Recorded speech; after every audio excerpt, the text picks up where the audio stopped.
socdaalka madaxweynaha Somaliland ee Kenya iyo mowqifka ay dawladda martida loo yahay ka istaagtay qadiyada Somaliland ayaa noqotay qodobka ugu xiisaha badan ee haraysa siyaasadda geeska 24 saac ee la soo dhaafay. Kenya ayaa ka noqotay mowqifkeedii hore mise waa xeelad diblomaasiyadeed oo Soomaaliya ay ugu tumayso taasida maran iyo dhambaal ku qotoma qowda maqashay waxna ha u qaban mise maahe waxa habqan iyo qorshe la'aan ay ku timi wafdiga ka tagay Somaliland ee booqashada ku jooga Nairobi kuwaasi oo aan dirtin isla markaasina aan si fiican u orduuxin halka ay dawladda Kenya ka taagan tahay qadiyada Somaliland yeerka uu maraya xiriirkooda diblomaasiyadeed sidoo kale waxaynu eegi doonaa sida ay ku yimaadeen warqadaha ka soo baxay wasaaradda arrimaha dibadda ee Kenya iyo qorshaha furitaanka dhismaha cusub ee xafiiska Somaliland ee Kenya uu yeelanayo nooca uu xafiiskaasi noqon doono yeerka uu gaarsiisan yahay magacaygu Axmed Shimali halka aad naga daawanaysaan waa shabakada Miisaan dagaal diblomaasiyadeed oo hoose ayaa ilaa xalay ka socday magaalada Nairobi kaasi oo u dhaxeeya diblomaasiyiin Somaliland iyo Soomaaliya kala matalaya xiisadan ayaa bilaamatay kadib markii uu soo shacbaxay socdaalka madaxweyne Cirre uu ku tagay dalka Kenya kaas oo ahaa casuumad aan ka iman dawladda Kenya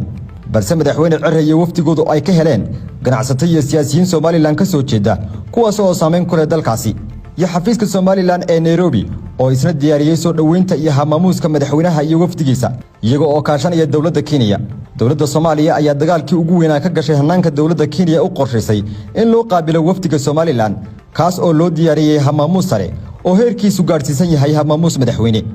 arrintan oo ka cadaysay xukuumadda Muqdisho iyo diblomaasiyiinta u fadhiya Nairobi ayaa bilaabay inay xiriir iyo dhambaala adag u diraan xafiisyada diblomaasiyadda iyo wasaaradda arrimaha dibadda iyo qurba joogta ee Kenya oo dawladda u qaabilsan arrintaasi taasi oo ku kaliftay in dawladda Kenya ay daabacdo dhambaala u muuqday inay ku ilaashanayso danaheeda dalka Soomaaliya oo isugu jira mid ganacsi mid dhaqaale mid amni iyo mid diblomaasiyadeed waxaana kamid ah dhaqaalaha laxaad kale ee beesha caalamku u soo mariso Soomaaliya baananka Kenya ciidamada Kenya ee qaybta ka ah barnaamijka xasilinta Soomaaliya kuwaas oo ay u dheer tahay boqolaal shaqaale Kenyan ah oo ku magacaaban safaradaha Soomaaliya ee caalamka ka ganacsiga qaadka ee mirowga ayaan meesha ka marnay dhambaladaasi waxa ay qaarkood wafdiga Somaliland ku yeesheen saameyn taban haddana waxa muuqatay muhiimad iyo qadarin gaar ah oo dawladda Kenya u muujisay wafdiga Somaliland ee ku sugan dalkeeda marka laga hadlayo dhanka soo dhaweynta iyo hamaamuuska dhanka kale warqadaha ka soo baxay xalay wasaaradda arrimaha dibadda ee Kenya ayaa lagu joojiyay xafladii furitaanka ee dhismaha cusub ee xafiiska Somaliland ku leedahay dalka Kenya shabakada Miisaan ayaa ogaatay in qorshaha furitaanka dhismaha cusub ee xafiisku uu ku aadan yahay 29 bishan May oo ku beegan Khamiista soo aadan walow aanay wali ogolaansho rasmi ah helin wafdiga Somaliland inay dhismahan furaan taasi awgeed wararkii xalay ka soo baxay safaaraddu waxa uu muuqday in marin habaabin ay ku sameeyeen diblomaasiyiinta dhaqdhaqaaqa waday ee ka socday dhanka Muqdisho sida ay tibaaxayaan xoga aan helay safaaradda ayaa raacday taanjuska howlqabad hore oo wafdigu ay ka guureen kadib markii ay hal maalin dib u dhaceen wafdiga Somaliland oo markii hore ku beegnaa Nairobi axadii la soo dhaafay halka 27 bisha oo maanta ku beegan qorshuhu ahaa in xarakatarka dhismaha cusub ee xafiiska la sameeyo xafiiska Somaliland uga furan Nairobi ee hadda dhismaha cusub loo sameeyay ayaa xafiis ku magacaaban xafiis wakiil ama xafiis isku xidh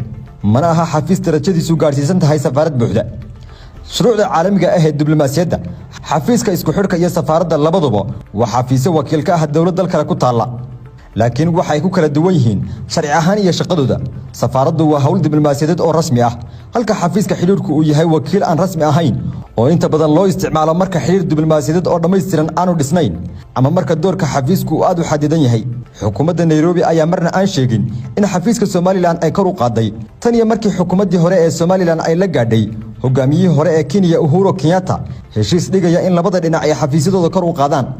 waxaana tani muujinaysaa in Kenya aanay wax isbedel iyo horumar ah ka sameyn indhihii ay ku eegaysay qadiyada Somaliland balse ay si sharaf leh u qaabishay wafdiga madaxweynaha oo markii horeba aanay casuumad rasmi ah u fidin waxa la isweydiin karaa maxaa isbedelay ama kor u qaaday codka Kenya ilaa heer ay war-saxaafadeed ka soo saarto isbedelka xiriirka Kenya iyo Soomaaliya ku yimid dhowrkii sano ee la soo dhaafay ayaa lagu tilmaami karaa cunsurka ugu weyn ee kor u qaaday codka Kenya ee markii hore aan soo dhaafi jirin miisaska shirarka diblomaasiyadeed tan iyo markii uu xukunka yimid madaxweynaha Soomaaliya Xasan Sheikh waxa soo hagaagayay xiriirka diblomaasiyadeed ee Kenya iyo Soomaaliya wuxuuna ka soo fiicnaanayay sidoo uu ahaa markii uu Soomaaliya joogay madaxweyne Farmaajo Kenya waxa ay Soomaaliya ka leedahay dana dhaqaale mid siyaasadeed iyo mid istiraatiijiyadeed oo ka badan kuwa ay ka heli karto dhulka Somaliland waa marka loo raaco indhaha iyadu ku eegayso sidaas darteed Kenya waxa ay door biday inay u hoggaansanaato cadaadiska dawladda Soomaaliya iyo diblomaasiyiinteeda kaga yimid oo ku bilaabmay tan iyo markii uu soo shacbaxay wararka socdaalka wafdiga Somaliland si aysan u lumin xiriirka muhiimka ah ee labada dal. habqan iyo diyaar garow la'aan ka muuqatay wafdiga Somaliland ka tagay. diblomaasiyiin ka faaladay dhambalada Kenya ayaa ku tilmaamay waraf laba shimbirood isu maray iyo xeelad xukuumadda Nairobi ku soo dhaweysay wafdiga Somaliland kuna qaraxsay xukuumadda Muqdisho. sidoo kale faalooyinka cilmiyeysan ee laga bixiyay socdaalka wafdiga Somaliland ayaa duraya habka xukuumaddu u wajahday socdaalkaasi. iyo aragtida diblomaasiyadeed ee markii horeba waqtigan la joogo daruuriga ka dhigtay in wafdi miisaankaasi leh oo Somaliland ka socda ay booqasho ku tagaan dalka Kenya iyo hadiiba ay dhacday inaan looga shaqayn sidii ay ahayd. talaabadan waxa ay sidoo kale ku tilmaameen diblomaasiyiinta ka faalooday inay qayb ka qaadan karto dadaalka lagu wiiqayo sumcadda Somaliland ee beesha caalamka horteeda, taas oo noqonaysa dhaawac iyo wajigaba xukuumaddu kala kulmi karto dadaalada ictiraaf raadinta Somaliland.